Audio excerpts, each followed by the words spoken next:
Hallo maats. Hallo julle, my naam is Arnay. Dankie Arnay dat jy jouself so mooi voorstel. Ja, plesier. Arnay, jy lyk soos 'n arbei.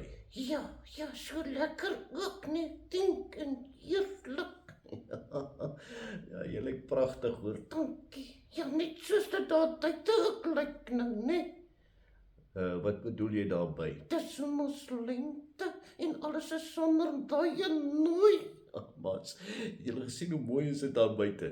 Dis pragtig. Ja, soos daai groot doom wat staan hier buite ons huis, né?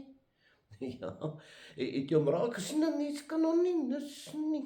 Ja, mens kan hom nie mis nie, maats. Het jy al die bome gesien hoe hulle verander? Ja, nou hierdie een is besonders. Hoekom is hy besonders, Arnay? Hy's groot, baie groot.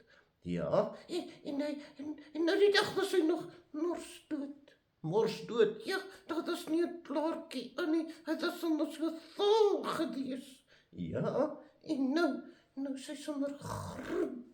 groen. Ja, hoe werk dit nou? Maats, ja. 'n Boom het wortels. Wortels. Ja, wortels wat diep onder die aarde ingaan. Nou wat soek hulle daar? Hulle het twee funksies. Twee goedetjies. Ja, twee goedetjies. Die een is om die boom vas te hou. Ja, sy vingers so diep in die grond, nee. Ja, en nou hou hy sterk vas. Ja, en nog 'n rede. Nog 'n rede, maats, is hy soek sy kos daar. Hy stoot sy wortels deur diep onder die aarde in. Ja, en dan kry hy daar die sons en appels.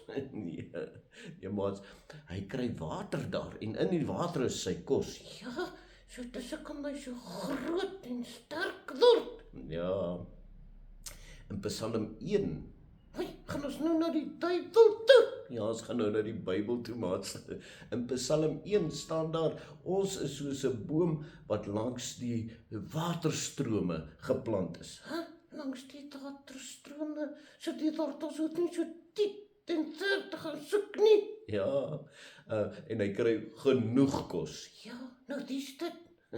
Dis ons wat in Jesus glo. Ja, hy is ons krag.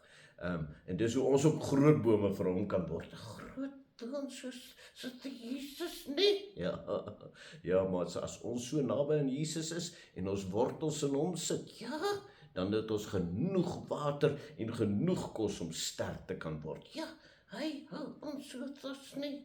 Ja, net so, maats. Kom ons bid saam. Here Jesus, dankie dat U ons stroomwater is en dankie dat ons naby aan U geplant kan wees. Amen. Amen. Ek kry my krag van die Here af. Dis reg.